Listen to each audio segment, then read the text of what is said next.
आणि यानंतर एक महत्वाची मोठी बातमी बघूया। लातूर जिल्ह्यातनं एक अत्यंत धक्कादायक आणि घृणास्पद घटना समोर आलेली आहे। गावात राहणाऱ्या एका 70 वर्षीय महिलेवर बलात्कार करून तिची हत्या करण्यात आली आणि हत्येनंतर आरोपीनं मृतदेहावर 4 दिवसात अनेकदा बलात्कार केल्याचं समजतंय।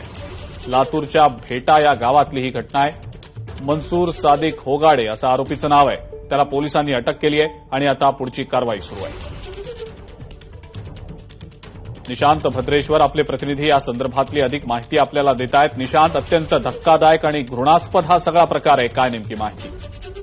अजिंक्य, अतिशय विकृत अशी ही घटना आहे। मनसूर सादिक होगाडे हा 31 वर्षाचा भेटा इथे राहणारा जो व्यक्ती आहे, तो शेतमजुरी करायचा, मात्र तो हिस्ट्री सीटर गुन्हेगारी आहे। त्याची पत्नी त्याच्याबरोबर राहत नव्हती, त्याची आई पण त्याच्याबरोबर त्याच्या त्या कृत्यामुळे सातत्यानं भिवून असायची। आणि काही दिवसापूर्वी म्हणजे शुक्रवारपासून जी महिला गायब होती 70 वर्षाची, तिला घरात त्यानं डांबून ठेवलं होतं आणि तिच्यावर बलात्कार केल्याची माहिती समोर येतेय।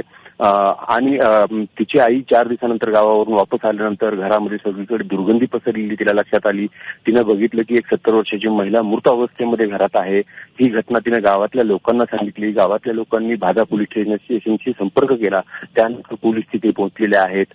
भादा, औसा आणि लातूर या ठिकाणची पोलीस पथकं ही भेटामध्ये दाखल झालेली आहेत। महिलेची मृतदेह जो उत्तरी तपासणीसाठी नेण्यात आलेला आहे।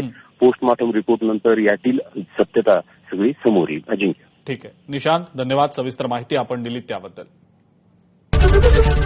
एबीपी माझा, उघडा डोळे